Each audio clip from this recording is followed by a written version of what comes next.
গ্যাসের মধ্যে বসিয়ে ভালো করে গরম করে নিতে হবে।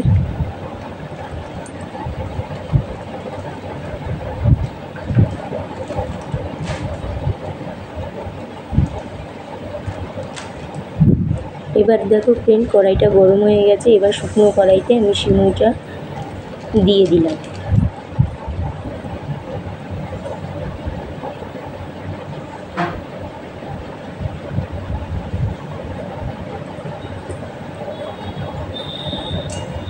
এবার সিমুইটাকে ভালো করে অনেকক্ষণ ধরে ভেজে নিতে হবে।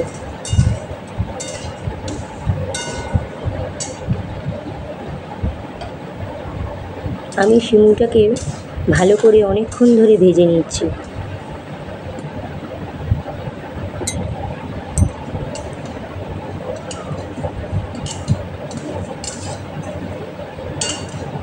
কিছুক্ষণ পরই আমার মতো করে সিমুইটাকে ভেজে নিতে হবে।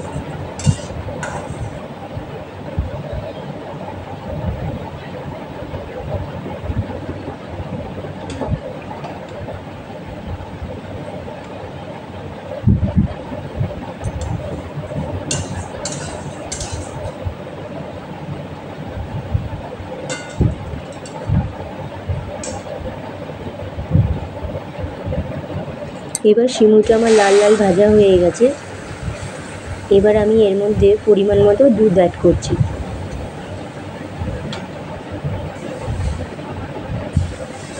এবার আমি পুরো দুধটা সিমুইয়ের মধ্যে অ্যাড করে দিলাম।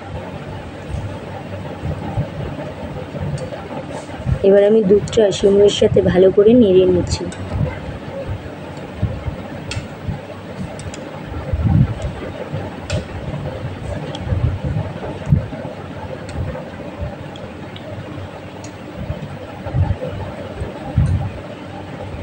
দুধটা সিমুইয়ের সাথে অনেকক্ষণ ধরে নেড়ে নিয়ে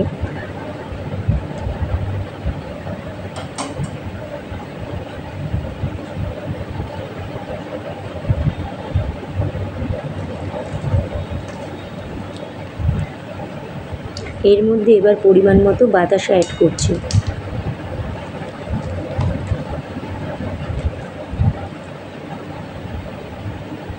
এর মধ্যে আমি আরও কিছুটা বাতাসা অ্যাড করলাম।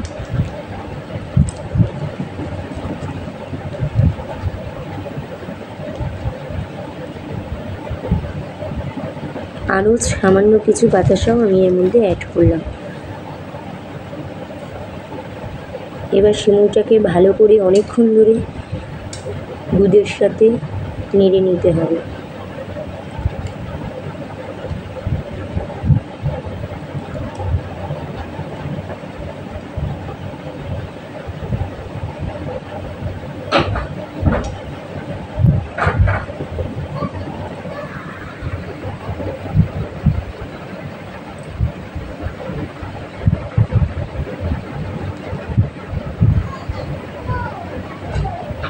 এবার আমি এর মধ্যে 1 চিমটে লবণ অ্যাড করলাম।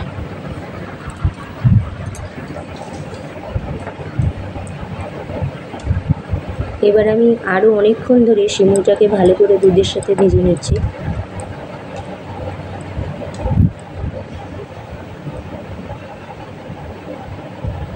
তোমরা যখন সিমুইটা ভাজবে তখন গ্যাসটা তোমরা মিডিয়াম ভলিউমে রেখে সিমুইটা ভাজবে, তাহলে সিমুইটা পুড়ে যাবে না, তার খেতেও টেস্ট হবে।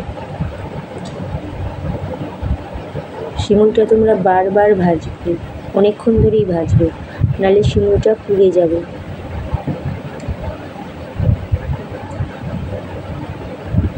দেখো ফ্রেন্ড, আমি অনেকক্ষণ ধরে নেড়ে নিচ্ছি।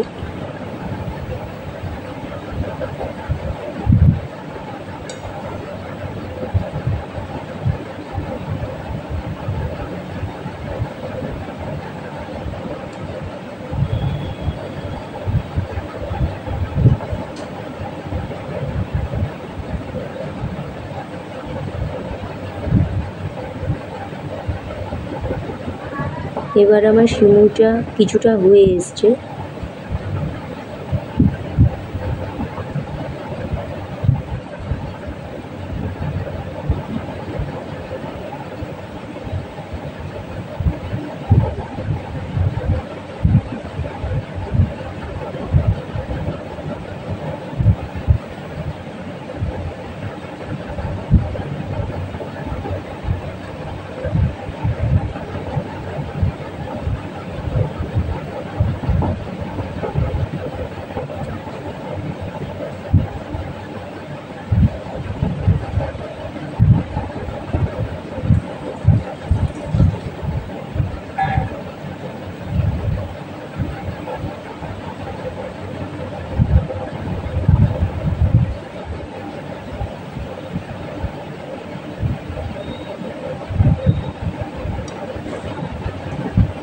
এবার আমি সিমুইটাকে আরেকটু নেড়ে নেব।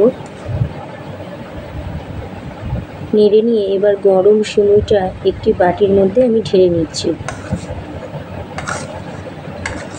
এইভাবে তোমরা বাড়িতে সিমুই বানাতে পারো, খুবই ভালো লাগবে এবং খেতেও টেস্ট হবে।